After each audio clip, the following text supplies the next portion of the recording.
آج جو ہمارا سبق شروع ہو رہا ہے تہیب السلف للفتیا، کہ ہمارے اسلاف، ہمارے مشائخ، ہمارے بڑے وہ فتوے کے سلسلے میں کتنا ڈرا کرتے تھے. فتویٰ دینا کتنا عظیم الشان کام ہے اور اسی طرح کتنا خطرناک بھی ہے. یہ ایک خطرہ بھی ہے اور یہ ایسی عظمت اور شان ہے اور اتنی بڑی دولت ہے. پوری کائنات میں اس فتوے سے بڑی دولت کوئی بھی نہیں. مفتی سے بڑا، مفتی سے اونچا کوئی درجہ اور عہدہ پوری کائنات کے اندر کوئی نہیں ہو سکتا. اللہ جس کو اس کے لیے قبول فرما لے، سمجھے. لیکن اس سے زیادہ خطرناک کام بھی کوئی نہیں ہو سکتا. دو دھاری تلوار ہے. یہ ایسی چھری ہے جو سبزیاں بھی کاٹتی ہے اور بندے بھی کاٹ لیتی ہے. خطرناک بھی ہے اور بڑے کام کی بھی ہے.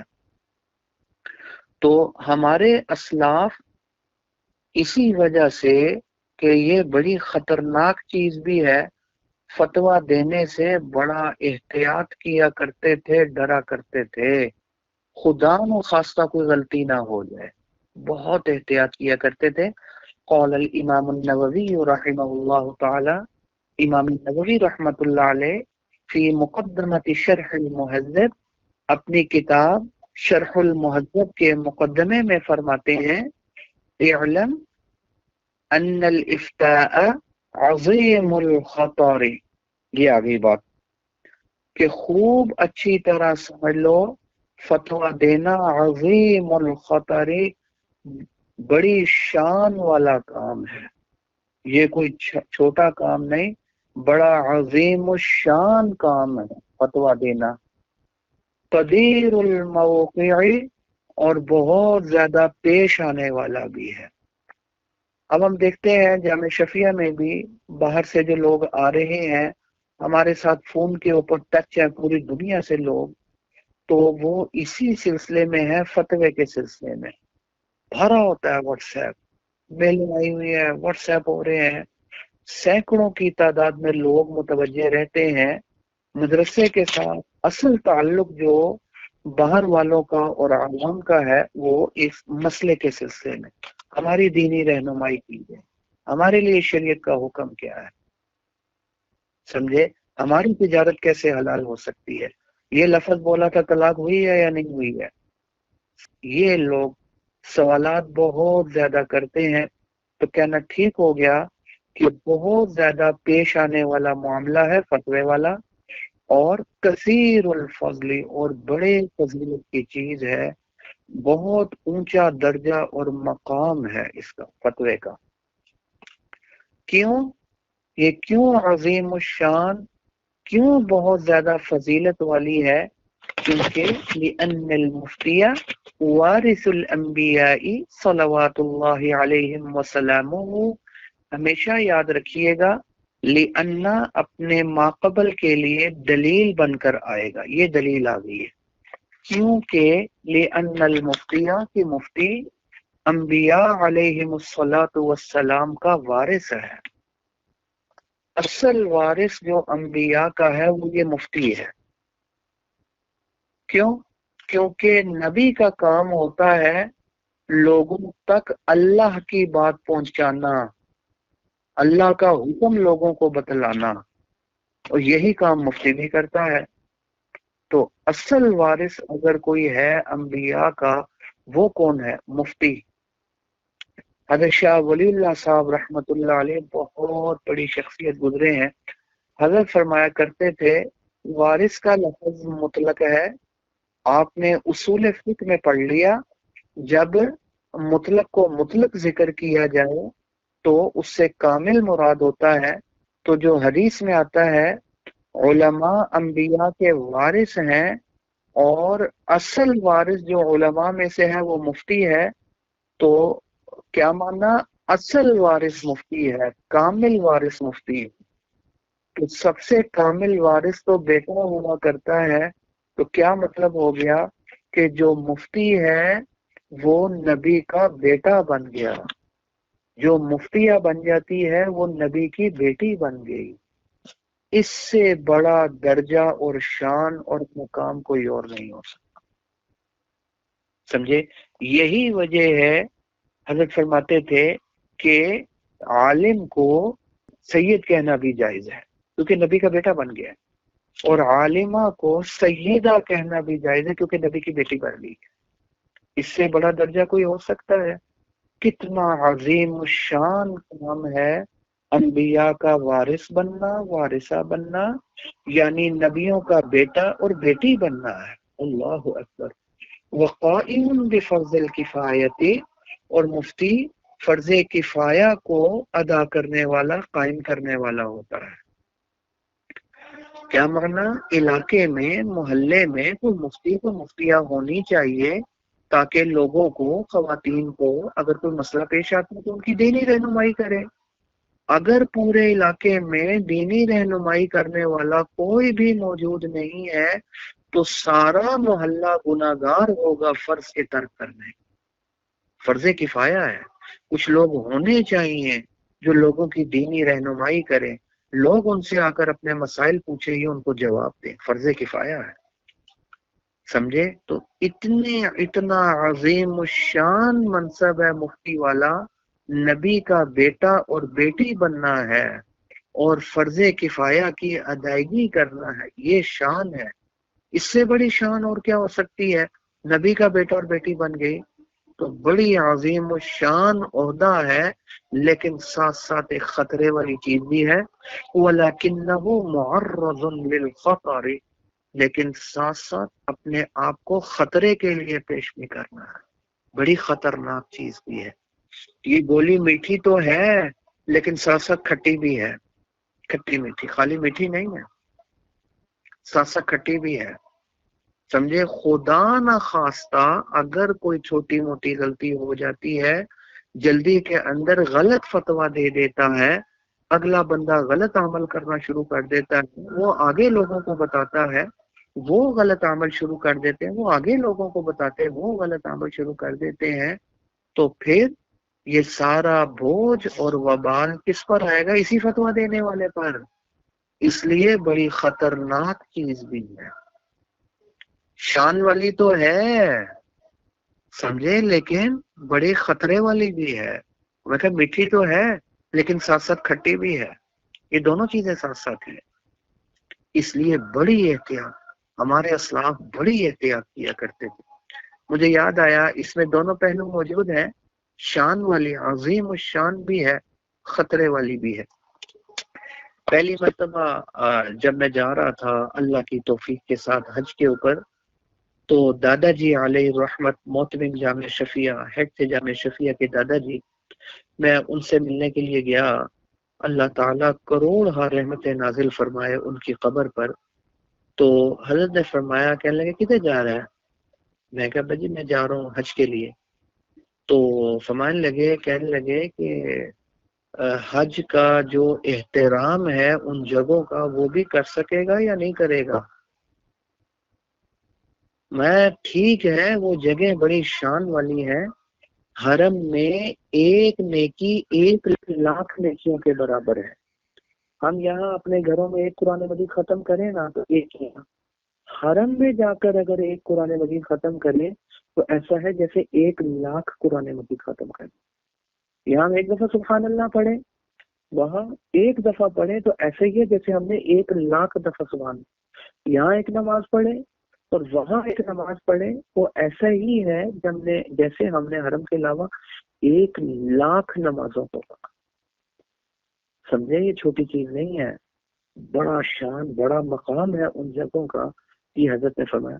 ساتھ ہی فرمایا کہ میرے بھی ابا جی علیہ رحمت بانی ہے جامعہ شفیہ مفتی محمد حسن صاحب رحمت اللہ علیہ فرماتے تھے کہ وہ جگہ بڑی خطرناک بھی ہے۔ وہ کیسے؟ فرماتے تھے کہ تم مجھے بتاؤ وہ دنیا کی کون سی جگہ ہے جہاں گناہ کے بارے میں سوچنا بھی بدترین گناہ ہے، گناہ کا ارادہ کرنا بھی بدترین بدترین گناہ ہے وہ کون سی جگہ بتاؤ؟ سمجھے؟ دیکھو نا، اب آپ یہاں سوچو گناہ کا خدا نہ خاصہ ارادہ ذہن میں آ جائے، گناہ نہیں ہوگا جب تک کہ پکا عزم نہ ہو اور کرے نا، ٹھیک ہے نا؟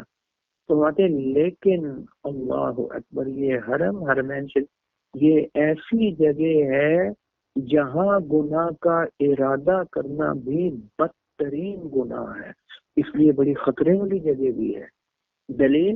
دلیل قرآن مجید کی آیت بھی حضرت نے، وَمَن يُرِدْ فِيهِ بِإِلْحَادٍ، جو ارادہ بھی کرتا ہے میرے اس حرم میں الحاد کا، یعنی ٹیڑھے پن کا ارادہ بھی کرتا ہے، یہ نہیں فرمایا گناہ کرتا ہے، ارادہ بھی کرتا ہے گناہ کا، نُذِقْهُ مِنْ عَذَابٍ علیم، اس ارادے کے اوپر ہم دردناک عذاب چکھائیں گے، نُذِقْهُ مِنْ عَذَابٍ علیم۔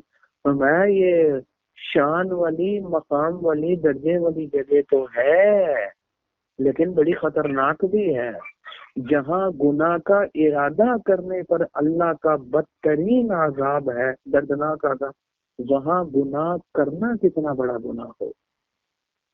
یہی وجہ ہے حج کے پروگرام جب ہمارے ہوتے ہیں، یہ خواتین بھی آتی ہیں الحمدللہ، سینکڑوں کی تعداد میں، ہزاروں کی تعداد میں خواتین میں ہمارے بیان ہوئے حج کے، اس میں میں یہی بات ان سے کہتا ہوں کہ آپ نے پردے کا پورا احتیاط کرنی ہے، پردے کا پورا نظم کرنا ہے، کیونکہ وہاں تو گناہ کا سوچنا اور ارادہ کرنا بھی بدترین گناہ ہے، تو گناہ کرنا کتنا بڑا گناہ، یہاں بے پردگی حرام ہے، تو وہاں جا کر اگر آپ بے پردگی کریں گی، چہرہ اپنا ننگا کر دیں گی، اور دوسرے غیبت اگر کوئی کر لیتا ہے، کوئی جھوٹ بول دیتا ہے، کوئی گالی دے دیتا ہے، کوئی لڑائی کرتا ہے، کوئی جھگڑا کرتا ہے، کوئی الزام لگاتا ہے، یہ تو یہاں حرام ہے، وہاں کتنا بڑا گناہ ہو۔ اسی لیے دادا جی علیہ السلام، وہ جگہ ٹھیک ہے، وہ بڑے ثواب والی اور بڑا اونچا درجہ اور مقام ہے، لیکن بڑے خطرے والی بھی ہے، تو ادھر کا اپنے اس کے مطابق جو ہے وہ اپنے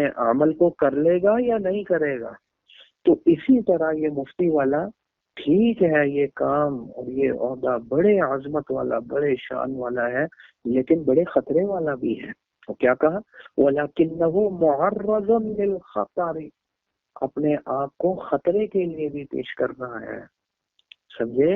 وَلِهَذَا قَالُوا، اسی لیے علماء نے فرمایا المفتی موقع عن اللہ سبحانہ وتعالی، وہ اللہ کی طرف سے مہر لگانے والا، موقع مانا آگے توقیع، مہر لگانا، اور موقع اس میں فاعل، مہر لگانے والا۔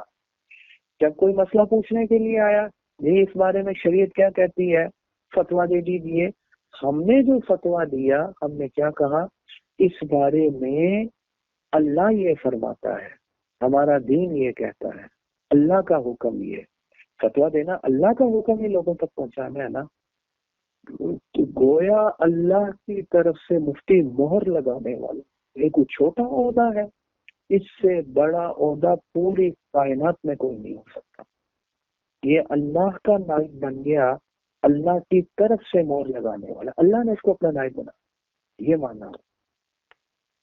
لہذا جب اتنی شان بھی ہے اور اتنے خطرے والی چیز بھی ہے، جیسے میں نے اس کی بولی میٹھی بھی ہے، کڑوی بھی ہے اور کھٹی بھی ہے، دونوں پہلو اس میں موجود ہے، فَيَجِبُ عَلَى الْمُفْتِي، مفتی کے ذمہ واجب ہے، لازم ہے، أَن يَشْعُرَ بِخُطُورَةِ مَنْصَبِ الْإِفْتَاءِ، یہ فتویٰ دینے والا جو منصب ہے اس کی شان کو سمجھے، میں کس سیٹ پر بیٹھا ہوا ہوں، میں نبی کا وارث ہوں، میں نبی والی سیٹ کے اوپر بیٹھا ہوا ہوں، خدا کی قسم اس سے زیادہ شان کوئی نہیں ہو سکتی، یہ سمجھے، اپنے آپ کو سمجھے۔ حضرت شیخ العزیز محمد ذکری کاندھی رحمۃ اللہ علیہ بہت بڑی شخصیت تھے، شیخ الحدیث سے، تو ایک دفعہ طلباء میں آئے، ہزاروں کا مجمع، آدھے منٹ کی بات کر کے چلے گئے، طالب علموں اپنی قدر پہچانو، یہ کہا اور چلے گئے، بات ختم۔ قدر پہچانو، شان پہچانو، یہ کتنی بڑی سیٹ ہے، دنیا میں سے بڑی سیٹ کوئی نہیں ہو سکتی، یہ تو جب آنکھ بند ہوگی آخرت میں ہم اٹھیں گے پھر پتہ چلے گا یہ چیز کیا ہے، اللہ کے ہاں اس کی کیا وقت ہے۔ ہاں یہ ایک بڑی عظمت والی سیٹ ہے، یہ مفتی کے ذمہ لازم ہے کہ یہ پہچانے اور یہ چیز بھی ذہن میں رکھے، یہ بڑی اہم بات ہے، آپ نے بھی غور کرنا۔ وَأَنَّهُ لَيْسَ إِبْدَاءً لِلْآرَاءِ الشَّخْصِيَّةِ، فتویٰ اپنی ذاتی رائے ظاہر کرنے کا نام نہیں۔ وہ بندہ آیا مجھے کیا مسئلہ بتا دو، آپ نے سوچا، سوچنے کے بعد چلو یوں کر لو، کیا مطلب ہے؟ فتویٰ تو اللہ کی بات لوگوں تک پہنچانے کا نام ہے۔ کیا آپ کے ذہن میں حوالہ تھا؟ کیا آپ کو پتا تھا کہ شریعت کی یہ رائے ہے، یا آپ نے اپنی ذاتی رائے اور مشورہ اس کو دے دیا؟ فتویٰ آپ کی ذاتی رائے لوگوں کو بتلانے کا نام نہیں ہے، وہ اللہ کا حکم لوگوں تک پہنچانے کا نام۔ یہ بھی پہچانے، یہ تو کہا بڑی خطرناک چیز ہے، سمجھے؟ تحکیما للعقل المجرد، یا صرف عقل کے ذریعے فیصلہ کرنے کا نام فتویٰ نہیں ہے، یہ فتویٰ نہیں ہے۔ تو شریعت کی بات، اللہ کی بات لوگوں تک پہنچانے کا نام فتویٰ ہے۔ او تفعیلا للعواطف النفسیت، یا اپنے جذبات سے مغلوب ہو کر فیصلہ کرنے کا نام ہے۔ میرے پاس ایک ساتھی آیا اور اس کی گھر والی بھی آئی، رونا شروع کر دیا کہ کیا ہوا جی مفتی صاحب؟ وہ گھر میں آ گئے، مفتی صاحب یہ ہوا، بڑی ضروری بات ہے۔ اچھا جی بیٹھو جی بات کرو۔ اچھا بات یہ ہے کہ اس نے مجھے 3 طلاقیں دی، سارے موجود تھے، سب کی موجودگی میں میرے بندے نے مجھے 3 ہو گئی ہیں، اب تو حلالہ شریعہ کے بغیر کوئی حل نہیں ہے۔ تو وہ رونا ہو گیا، یہ تو ہو ہی نہیں سکتا۔ میرا کام مسئلہ بتانا تھا، آگے عمل کرنا تو آپ لوگوں کا کام ہے۔ جو شریعت کی بات ہے، جو اللہ کی بات ہے، وہ میں نے آپ کو بتلا دی۔ تو رونا شروع کر دیا۔ اچھا پاؤں میں کے لیے خدا کے لیے کوئی رستہ نکالو۔ میں کہ یار وہ خدا کا اتنا روئے، چھوٹے چھوٹے بچے ہیں، یہ ہے وہ۔ میں کہ میری ایک بات سنو، کیا مفتی کا کام مسئلہ خود سے بنانا ہے؟ میرا کام تو مسئلہ بتانا ہے، جو مسئلہ لکھا ہوا میں نے تمہیں بتا دیا، جو اللہ اور اس کے رسول نے جو فرمایا وہ میں نے آپ تک پہنچا دیا۔ میں نے خود سے تھوڑی بنانا ہے، تو میں کیا کروں اس کے اندر؟ میں نے تو بتلا دیا تمہیں۔ میں نے کوئی پستول رکھی تھی تمہارے اوپر کے طلاق دے دو، تم نے دے دی، کام ختم ہو۔ اب کوئی بندہ مغلوب ہو جائے، یار یہ دیکھو یہ رو رہی ہے، دیکھو رو رہا ہے، بیچارے کتنے پریشان، دیکھو چھوٹے چھوٹے بچے ہیں۔ نہ، ہمارا کام اللہ والی بات لوگوں تک پہنچانا ہے۔ جذبات سے مغلوب ہو کر کوئی اپنی طرف سے رائے دے دینا حرام ہے۔ اللہ سے زیادہ اپنی مخلوق سے کوئی پیار نہیں کر سکتا، پر جو اللہ نے حکم دے دیا اسی میں کوئی حکمت ہے، اسی میں مصلحت ہے۔ ہمارا کام بس اللہ کی بات لوگوں تک پہنچانا ہے۔ مفتی کے لیے واجب ہے یہ بات سمجھ لے اچھے طریقے سے، یہ نہیں کہ وہ رو رہا ہے مسئلہ ہی بدل دیا، یہ نہیں، بلکہ مفتی کا کام کیا ہے؟ وہ انما هو تبیین لما شرع اللہ لعباده، کہ اللہ تعالی نے جو اپنے بندوں کے لیے شریعت مقرر کی ہے، تو انما هو تبیین، اس کو بیان کر دینا، وہ جس کا نام ہے بتلانا ہے، جو اللہ نے شریعت اور احکام من شرائع و احکام، جو شریعت اور احکام اپنے بندوں کے لیے اللہ نے مقرر فرمائے ہیں، مفتی کا کام اس کو بیان کرنا ہے بس۔ اپنی طرف سے ذاتی رائے نہیں دینا، یا اپنی عقل سے سوچ سوچ کر جو ہے نا وہ مشورے نہیں دینا، یا ان کے جذبات سے مغلوب ہو کر چلو کوئی نہیں یار کوئی بات نہیں، 3 ہوگی، تم رہتے رہو، اللہ خیر کرے گا۔ نہ، اللہ غفور رحیم، ایسی بات نہیں۔ اللہ اگر غفور الرحیم ہے تو اللہ کی جو مخالفت کرتے ہیں انہی کے بارے میں قرآن مجید میں ہے، ان بطش ربک لشدید، اللہ کی پکڑ بھی بڑی سخت ہے، جو اللہ کی بتلائی ہوئی حدود کو کراس کرتا ہے اس کے لیے، ٹھیک ہے۔ مفتی کا کام صرف بیان کرنا ہے جو اللہ تعالیٰ نے اپنے بندوں کے لیے شریعت اور احکام مقرر فرمائے ہیں، لحیاتہم الفردیت والاجتماعیت، جو ان کی انفرادی ہر فرد اور اجتماعی زندگی کے لیے، ان کی اجتماعی اور انفرادی حیات کے لیے جو اللہ تعالیٰ نے احکام بیان فرمائے ہیں، مفتی کا کام ہے وہ احکام لوگوں کے سامنے بیان کرنا بس۔ کون سے احکام؟ کون سی شریعت بیان کرنا؟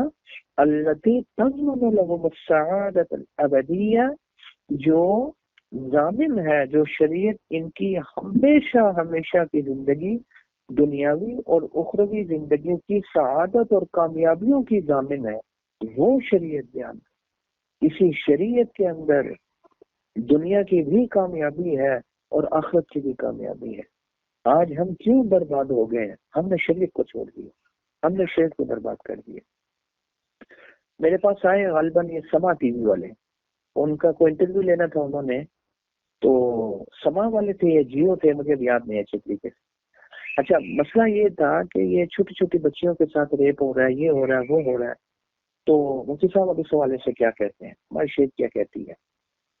میں کہ یار میری ایک بات سنو، بات یہ ہے کہ یہ ساری بربادی 3 سال کی بچی، 5 سال کی بچی، 6 سال کی بچی، یہ تو انسانیت بھی نہیں، مسلمان کو تو چھوڑ دو، انسانیت بھی نہیں، یہ تو درندگی ہے، خدا کی قسم درندگی ہے۔ اور وجہ کیا ہے درندگی کی؟ یہ کیوں اب اتنا زیادہ ہو گیا ہے ہمارے ہاں؟ چوریاں ہو رہی ہیں، ڈکیتیاں ہو رہی ہیں، قتل و غارت ہو رہی ہے، نبی کی توہین ہو رہی ہے، ریپ ہو رہے ہیں۔ کون سا ظلم ہے، کون سی درندگی ہے جو ہمارے معاشرے میں نہیں ہو رہی؟ اس کی وجہ کیوں ہو رہی ہے؟ ختم کیوں نہیں ہوتی؟ میں کہا آپ لاکھ پروگرام کر لو یہاں، آپ لاکھ قانون بنا لو، جو مرضی کر لو، یہ نہیں رکیں گے، یہ میں آپ کو لکھ کر لوں گا، لیکن بڑھتے رہیں گے جب تک ایک کام نہ۔ وہ ایک کام کیا ہے؟ وہ کام یہ ہے کہ شریعت لاگو کر دو۔ یہ ظالم جس نے یہ حرکت کی ہے نا، اگر یہ شادی شدہ ہے نا، شیخ کہتی ہے اس کو سنسار کر دو، پتھر مار مار کے مار دو، اس کو قتل کر دو، اس کو۔ جس نے چوری کی ہے اس کا ہاتھ کاٹ دو۔ ہمارے ایک استاد تھے شیخ موسیٰ صاحب رحمۃ اللہ علیہ، وہ فرماتے، وہ امام دنیا تھے، وہ خود فرماتے تھے، کہتے اللہ نے مجھے دولت دی ہے، میں کیوں نہ اللہ کی دولت کو بیان کروں، اللہ کا شکر ادا کروں۔ فرماتے اس وقت پوری دنیا میں میرے سے بڑا عالم کوئی نہیں ہے۔ وہاں دادا جی علیہ رحمہ فرمانے لگے، میں ادھر گیا ہوں جب حج کے لیے، عمرے کے لیے، تو عرب کے جو مشائخ تھے وہ ملے اور کہنے لگے یار شیخ موسیٰ کیا چیز ہے؟ جہاں ہماری تحقیق ختم ہوتی ہے وہاں سے اس کی تحقیق شروع ہوتی ہے۔ وہ ہمارے استاد تھے، بہت بڑی شخصیت تھے، پھر بڑی شیخ ہم نے پڑھی ان سے۔ اچھا، وہ فرماتے تھے، کہنے لگے کہ ایک چور کا ہاتھ، انارکلی ہمارے یہاں بازار ہے، انارکلی وہ وہاں بڑا رش لگا ہوتا ہے، کہتے ہیں ایک چور کا ہاتھ انارکلی چوک میں جا کر کاٹ دو سب کے سامنے۔ اب تو میڈیا آ گیا ہے، میڈیا کے سامنے کاٹو جی ایک چور کا ہاتھ، پورے لاہور میں، پورے پاکستان میں چوری ہو جائے تو مجھے آ کر پتہ ہے۔ یہ ایک زانی ہے نا جس نے زنا کی ہے، خاص طور پہ بچیوں کے ساتھ ہے، ٹھیک ہے نا، یہ جتنے بھی معاملات تباہی مچائی ہوئی ہے انہوں نے، ایک زانی کو سنسار کر دو یار، جو شریعت نے سزا دی ہے، اگر وہ شادی شدہ ہے، اگر نہیں ہے 100 کوڑے لگاؤ۔ پورے لاہور میں کیا پورے پاکستان میں زنا ہونے لگا۔ بھئی ہم حدود اور قصاص، میں نے کہا وہ نافذ ہی نہیں کر رہے، کہ وہ سزائیں نہیں لے کر آ رہے، کوئی رکاوٹ ہی موجود نہیں ہے، تو وہ کیوں نہیں کریں گے؟ مجھے بتاؤ، یہ تو بڑھتا رہے گا کام، تو ہم کیا کریں گے؟ وہ پھر اس کو 100 رستے چور رستے مل جاتے ہیں، ابھی ادھر جائے گا، ادھر سے پھر سیشن میں جائے گا، سیشن سے پھر وہ ہائی کورٹ میں جائے گا، ہائی کورٹ سے پھر سپریم کورٹ میں، آگے اپیل ہے، کہیں نہ کہیں کوئی نہ کوئی چور سوراخ نکلتا ہے باہر۔ اتنی بڑی ڈکیتیاں، اربوں خربوں روپے کی عوام کی لوٹ کر چلے گئے ہیں جی، کوئی اچھا وکیل کر لیا، کوئی نہ کوئی سوراخ نکل آئے گی، وہ چھوٹ کر پھر نکل جائے گی، باہر نکل جائے گی، بات ختم۔ نیا آتا وہ کہتا پیچھے والے کے ساتھ کچھ نہیں ہوا، وہ اس سے بھی بڑی ڈکیتی کر کے چلا جاتا ہے۔ یہ نہیں ختم ہونا۔ آپ صحابہ کو دیکھو کہ انہوں نے کیا کیا تھا، انہوں نے شریعت نافذ کر دی تھی، آدھی دنیا سے زیادہ کے اوپر صحابہ کی سلطنت تھی، آدھی دنیا سے زیادہ کے اوپر انہوں نے حکومت کی ہے، اور بڑا سکون اور امن ہے۔ تو مطلب ایک کتا بھوکا مر جائے مجھے ڈر لگتا ہے کیا مطلب تم پوچھو، تو دنیا بھی دیکھو کیسی سکون والی، خدا کی قسم، اور آخرت تو ہے ہی ہے۔ تو وہ شریعت، مفتی کا کام کیا ہے؟ جس میں ہماری دنیا اور آخرت کی کامیابی کی جو ضامن ہے وہ لوگوں کے سامنے بیان کر، بس ذاتی رائے نہیں دینا، انہیں یہ نہیں پوچھا کہ آپ کا ذہن کیا کہتا ہے مجھے کیا کرنا چاہیے، یہ اپنے دماغ سے سوچ کر بتاؤ، آپ کی رائے نہیں لی، اس نے شریعت کا حکم پوچھا ہے۔ ہماری ذمہ داری ہے شریعت کا حکم بیان کرے جس میں دنیا اور آخرت کی کامیابی ہے۔ یہ بات بھی ہو گئی۔ وَكَفَى لِخُطُورَةِ هَذَا الْمَنْصِبِ وَمَهَابَتِهِ، کہنے لگے اس منصب کی، جب میں نے آپ سے عرض کر دیا ہے گولی میٹھی بھی ہے اور کھٹی بھی ہے، دونوں پہلو ہیں، اس منصب کی عظمت، خطورت مانا عظمت، اس منصب کی عظمت کے لیے وَمَهَابَتِهِ، اور اس کی ہیبت اور ڈرنے کے لیے یہ بات کافی ہے، اتنی بات سمجھ لینا کافی ہے کیا کہ انہو نیابۃ عن اللہ ورسولہ، یہ اللہ اور اس کے رسول کا نائب بننا ہے۔ مفتی اور مفتیہ اللہ اور اس کے رسول کا نائب ہے۔ کیا کام تھا اللہ کے رسول کا؟ اللہ کا حکم لوگوں تک پہنچانا۔ تو مفتی اور مفتیہ کا کام بھی کیا ہے؟ اللہ کی بات لوگوں تک پہنچانا۔ اب اللہ خود تو نہیں آئیں گے بیان کرنے کے لیے، اللہ نے اپنا نائب نبی کو بھیجا، نبی چلے گئے تو نبی کے بعد وہ کام جو اللہ کا نائب جو وہ ڈیوٹی ہے وہ علماء کی لگ گئی، کیونکہ مفتیوں کی لگ گئی، کیونکہ اب قیامت تک کوئی نبی نہیں آئے، تو یہ ان کا نائب بننا ہے اللہ اور اس کے رسول کا۔ اللہ کی بات اور رسول کی بات، تو اللہ اور اس کے رسول کی بات یہ کوئی چھوٹا منصب ہے؟ اس سے بڑا منصب پورے کائنات میں کوئی۔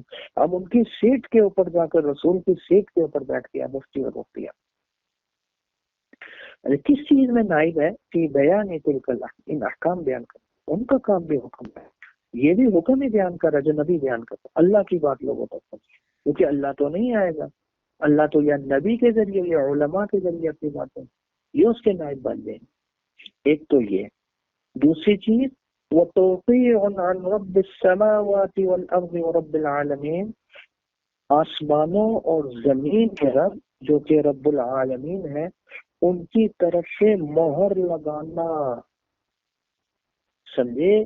یہ شان ہے مفتی کی اور مفتیہ کی، جو کچھ چھوٹا درجہ ہے کہ اللہ کی طرف سے جو کہ رب السماوات، رب الارض، رب العالمین ہے، اس کی طرف سے مہر لگانا، یہ اللہ کی بات ہے، یہ اللہ والی مہر لگا دی، فتویٰ دے دیا۔ لیکن جیسا کہ ہم اپنی طرف سے نہیں کہہ رہے کہ فتویٰ اللہ کی طرف سے رب السماوات والارض کی مہر لگانا، یہ ہم اپنی طرف سے نہیں کہہ رہے، یہ بہت بڑی شخصیت علامہ نووی رحمۃ اللہ علیہ اور ابن قیم رحمۃ اللہ علیہ نے ایسا ہی فرمایا ہے کہ فتویٰ اللہ کی طرف سے مہر لگانا توقیع ہے۔ سمجھے؟ تو کتنی بڑی شان، کتنا بڑا عہدہ ہے۔ اور ابن قیم رحمۃ اللہ علیہ فرماتے ہیں کہ تھوڑا سا غور کر لو، وَإِذَا كَانَ مَنْصِبُ التَّوْقِيعِ عَنِ الْمُلُوكِ، اگر بادشاہ کی طرف سے یہ عہدہ توقیع والا کسی کو مل جاتا ہے کہ بادشاہ کا نائب بن گیا، بادشاہ کی طرف سے مہر لگائے گا، صدر کی طرف سے، وزیر اعظم کی طرف سے مہر لگائے گا، یہ وزیر اعظم کا یا صدر کا نائب ہے جی، سمجھے؟ تو بالمحل الذی لا ينکر فضل، یہ اتنا بڑا درجہ، اتنی بڑی کہ اتنا بڑا عہدہ ہے، الذی لا ينکر فضلہ، جس کی فضیلت کا کوئی بھی انکار نہیں کر سکتا۔ یہ بادشاہ کا نائب ہے بھائی، یہ وزیر اعظم کا نائب ہے، یہ صدر کا نائب، کوئی بھی انکار۔ ولا یجہل قدرہ، اور اس کی قدر سے اور درجے اور مقام سے کوئی شخص ناواقف نہیں ہے، جاہل نہیں۔ یہ اتنا بڑا عہدہ ہے، بادشاہ کے قائم مقام بن جانا، اس کی طرف سے مہر لگانا۔ وَهُوَ مِنْ أَعْلَى الْمَرَاتِبِ السَّنِيَّاتِ، یہ عہدوں میں سب سے اونچا عہدہ ہے، یہ بادشاہ کا نائب ہے، اس کے دستخط بادشاہ کے دستخط، اس والی بات بادشاہ والی بات وہ نافذ ہوگی، وہی ہوگا جو یہ کہے گا پورے ملک میں۔ اتنا بڑا عہدہ ہے، کوئی شخص بھی اس کی عظمت سے اور بڑائی سے جاہل اور ناواقف نہیں ہے۔ تو فکیفا، پھر آپ ہی بتلا دو، جب بادشاہ وزیر اعظم، سمجھے، جب اس کا نائب بننا وہ اتنا بڑا درجہ ہے کہ کوئی اس سے جاہل نہیں، تو فکیفا، پھر کیسے اللہ کا نائب بن جانا، سمجھے، جو اصل پوری کائنات کا مالک ہے، بادشاہ ہے، بادشاہوں کو پیدا کرنے والا ہے، جس کے ہاتھ میں زندگی دینا ہے، موت دینا ہے، عزت دینا ہے، ذلیل کرنا ہے، سب کچھ اس کے ہاتھ میں ہے، سب کچھ اس کا نائب بننا کیسا، وہ کیسا ہوگا؟ وہ کچھ چھوٹا درجہ ہوگا؟ فکیف بمنصب التوقیع، تو پھر یہ توقیع والا عہدہ یہ کیسا ہوگا جو رب الارض والسماوات، جو آسمانوں اور زمین کے رب کی طرف سے یہ عہدہ، اس کا جو نائب بنے گا، اس کی طرف سے جو مہر لگائے گا، تو وہ پھر درجہ کیسا درجہ ہوگا؟ خود ہی بتلا دو۔ فحقیق بمن اقیم فی هذا المنصب ان يعد له عدته، پس حقیق یعنی مناسب یہی ہے جو شخص بھی اس منصب میں کھڑا ہو رہا ہے، سمجھے، اس کو چاہیے ان يعد له عدته، اس کے لیے پوری تیاری کر لیں، اس کے لیے پوری تیاری کر لیں۔ دیکھو نا، اب آپ کو مطالعہ بھی کرنا ہے، سبق بھی پڑھنے ہیں، سمجھے، اپنے آپ کو مضبوط کرنا ہے، یہ تیاری تو کر رہے ہیں فتویٰ دینے کے لیے، آپ کو پوری تیاری کرے، دن رات دے دو اس کے لیے، یہ کوئی چھوٹی سیٹ نہیں، چھوٹا درجہ نہیں ہے یہ، سمجھے۔ وَأَن يَتَأَهَّبَ لَهُ عُقْدَتَهُ، اس کا جو بھی سامان ہے، سادے سامان ہے، وہ اکٹھا کر لے، جو چیزیں مفتی اور مفتیہ بننے کے لیے ضروری ہیں ان کو جمع کرنا شروع کر دے، یہ کوئی چھوٹا کام نہیں ہے، اس سے بڑا پوری کائنات کے اندر کوئی مقام نہیں ہو سکتا، کوئی عہدہ نہیں ہو سکتا، تو اس کے لیے تیاری شروع کر دیں۔ اور آخری بات، وَأَن يَعْلَمَ قَدْرَ الْمَقَامِ، اور اپنے مرتبے کو بھی یہ پہچان لے، الَّذِي أُقِيمَ فِيهِ، جس میں اس کو کھڑا کیا جا رہا ہے، کہ یہ کتنا اونچا درجہ، کتنی اونچی شان، کتنا اونچا عہدہ ہے، یہ اس کو بھی پہچان لے، یہ اس سے بڑا کوئی عہدہ ہی نہیں ہے، سمجھے۔ لہذا یہ ساری چیزیں اپنے سامنے رکھ کر، اس کے بعد اگر کوئی شخص کوئی مسئلہ پوچھتا ہے، بس پھر کسی قسم کا خوف، کسی قسم کا ڈر وہ اپنے دل میں نہ لائے، اور بے دھڑک ہو کر اللہ کی بات بتلا دے۔ یہ نہ سوچے فلاں ناراض ہو جائے گا، فلاں جو ہے نا وہ پریشان ہو جائے گا، فلاں میرے سے چھوٹ جائے گا، فلاں میرے سے بات کرنا ہی چھوڑ دے گا، رشتہ دار میرے سے چھوٹ جائیں گے، یہ مجھے فلاں نقصان ہو جائے گا، نہ نہ نہ، وہ بے دھڑک جب اس سیٹ کے اوپر بیٹھ گئے، نبی کے نائب بن گئے، نبی والی سیٹ کے اوپر بیٹھ گئے، اللہ کے نائب بن گئے، بس اب نظر اللہ پر ہونی چاہیے، پھر ولا یکون فی صدرہ حرج، پھر دل میں کسی قسم کی کوئی تنگی نہیں ہونی چاہیے، من قول الحق، حق بات کہنے سے، اور کسی قسم کا وصدع بھی، کسی قسم کا ڈر نہیں، بے دھڑک ہو کر اللہ کی بات، اللہ کے رسول کی بات کر دے، کیونکہ فَإِنَّ اللَّهَ نَاصِرُهُ وَهَادِيهُ، اللہ ہی مدد کرنے والا ہے، رہنمائی کرنے والا، یہ اللہ کی بات لوگوں پر پہنچا دے بے دھڑک ہو کر۔ وَكَيْفَ، یہ کیسے اس منصب کا عہدہ اور شان بیان کر رہے ہیں نا، کیسے اس کی شان تک کوئی دوسرا پہنچ سکتا ہے؟ یہ تو وہ عہدہ ہے جس کی نسبت اللہ نے اپنی طرف کی ہے، وَهُوَ الْمَنْصِبُ الَّذِي تَوَلَّاهُ بِنَفْسِهِ رَبُّ الْأَرْبَابِ، اللہ جو رب الارباب ہیں انہوں نے اس مفتی والے عہدے کی نسبت خود اپنی طرف کی ہے، میں بھی مفتی ہوں، اللہ نے اپنے کو مفتی کہا، کہاں مفتی فرمایا اللہ نے؟ دیکھو، وَيَسْتَفْتُونَكَ فِي النِّسَاء، قرآن مجید میں ہے، اے اللہ کے نبی، لوگ آپ سے پوچھتے ہیں، عورتوں کے حوالے سے مسئلے پوچھ رہے ہیں، اور آپ کہہ دیجیے، آپ فرما دیجیے، اللہ یفتیکم فیہن، اللہ تم کو فتویٰ دیتا ہے ان کے بارے میں، عورتوں کے، جب اللہ فتویٰ دیتا ہے تو جو فتویٰ دے وہ تو مفتی ہوتا ہے، تو پھر اللہ نے اپنا کیا عہدہ ذکر کیا کہ اللہ مفتی ہے، تو جس عہدے کی نسبت اللہ اپنی طرف کر رہے ہیں وہ عہدہ کتنا بڑا ہوگا، کائنات میں کوئی عہدہ اس کے برابر ہو سکتا ہے؟ وَكَفَىٰ بِمَا تَوَ اللَّهُ تَعَالَىٰ بِنَفْسِهِ، بھئی یہی بات کافی ہے کہ اللہ نے اس عہدے کی نسبت اپنی طرف کر لی، لہذا اس عہدے کی شرافت اور جلیل الشان اور عظیم الشان ہونے کے لیے بس یہی بات کافی ہے کہ اللہ نے مفتی ہونے کی نسبت اپنی طرف کی، اس کے علاوہ کسی اور دلیل کی ضرورت ہی نہیں ہے۔ سمجھے؟ خود اللہ قرآن مجید میں اپنی کتاب میں فرماتے ہیں یستفتونک، یہ لوگ آپ سے مسئلے پوچھتے ہیں، استفتاء فتوے طلب کرتے ہیں، آپ فرما دیجئے اللہ فتوا دیتا ہے تم کو کلالہ کے بارے میں۔ اس جگہ بھی اللہ نے فتوے کی نسبت اپنی طرف، اللہ فتوا، جو فتوا دے وہ مفتی، اللہ نے مفتی والا عہدہ اپنے لیے منتخب فرمایا ہے۔ تو جو اللہ کے لیے عہدہ ہو وہ عہدہ کتنا عظیم الشان ہوگا، بس اس کے علاوہ کسی اور دلیل کی ضرورت، یہی دلیل کافی ہے، وَكَفَى، یہ کافی دلیل ہے، اس سے بڑی دلیل کیا؟ وَلِيَعْلَمَ الْمُفْتِي، اور مفتی جب فتویٰ دے، میں نے آپ سے عرض کر دیا، بار بار عرض کر دیا کہ یہ بڑی خطرے والی چیز بھی ہے، بڑی شان والی چیز بھی ہے، لہذا بڑا اپنے ذہن کو حاضر کر کے بیدار مغز کے ساتھ، جب تک 100% یقین نہ ہو جائے کہ جواب مجھے آتا ہے، جواب صحیح ہے، تب تک جواب نہ دے۔ مفتی کو چاہیے وَلِيَعْلَمَ الْمُفْتِي عَمَّن يَنُوبُ فِي فَتْوَاهُ، کس کا نائب ہے فتویٰ دینے میں، جب اس سے سوال ہو فوراً اپنے ذہن میں لے کر آتے، میں اللہ اور نبی کا نائب ہوں، میں نے اللہ اور نبی والی بات پہنچانی ہے۔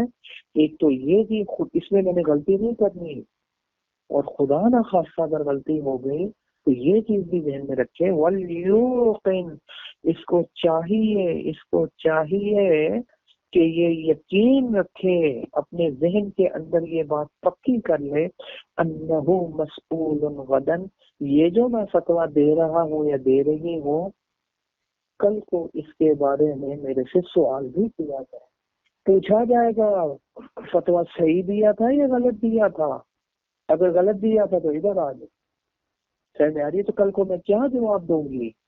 اللہ رسول کی طرف غلط بات کی نسبت تو نہیں نا، جو اللہ نے فرمایا ہی نہیں، جو اللہ کی بات ہی نہیں، میں کہوں فتویٰ یہ اللہ کی بات یہ ہے، یہ ذہن میں کل کو اس کے بارے میں پوچھ بھی ہوگی۔ اور ایک چیز یہ بھی ذہن میں رکھے، وہ موقوف بین یدی اللہ، کل کو اللہ کے روبرو کھڑے بھی ہونا ہے، اللہ کے سامنے پیش ہونا ہے، کھڑے ہونا ہے، اور ایک ایک چیز کا جواب دینا ہے۔ فَمَن يَعْمَلْ مِثْقَالَ ذَرَّةٍ شَرًّا يَرَهُ، ذرہ برابر بھی کوئی شر کرے گا وہ بھی دیکھے گا، ذرہ برابر بھی کوئی خیر کرے گا قیامت والے دن وہ بھی اس کو دیکھے۔ کما یکفی لبیان خطورته، اسی طرح اس منصب کی عظمت شان کے لیے یہ بات بھی کافی ہے کہ آپ اس روایت کو اپنے سامنے رکھیں جو حضور صلی اللہ علیہ وسلم سے روایت کی گئی، انہو قال، حضور نے شاہ فرمایا، اجرؤکم علی الفتیا اجرؤکم علی النار، فتوے پر جرأت کرنا جہنم پر جرأت کرنا، سمجھے؟ اس لیے فتویٰ دینے میں جلدی کبھی نہیں کرو، جب تک 100% کنفرم نہ ہو جائے جو بالکل صحیح ہے، پوری تسلی نہ ہو جائے، جواب میں جلدی نہ کرنا، فتوے پر جرأت کرنا جہنم پر جرأت کرنا ہے۔ میری اللہ سے دعا ہے اللہ ہمیں مفتیہ بننے کی اور اس کے سارے تقاضے پورے کرنے کی اللہ توفیق عطا فرما دے، اور یہ عظیم الشان منصب بھی عطا فرما دے، اور ایسے طریقے سے اللہ ہمیں چلائے کہ جس سے اللہ راضی ہو جائے۔ اللہ ہمارے جمع ہونے کو قبول فرما لے، ہماری حاضری کو قبول فرما لے، ہمارے پڑھنے پڑھانے کو اپنی بارگاہ میں قبولیت والا درجہ عطا فرما دے۔ وآخر دعوانا ان الحمد للہ رب العالمین۔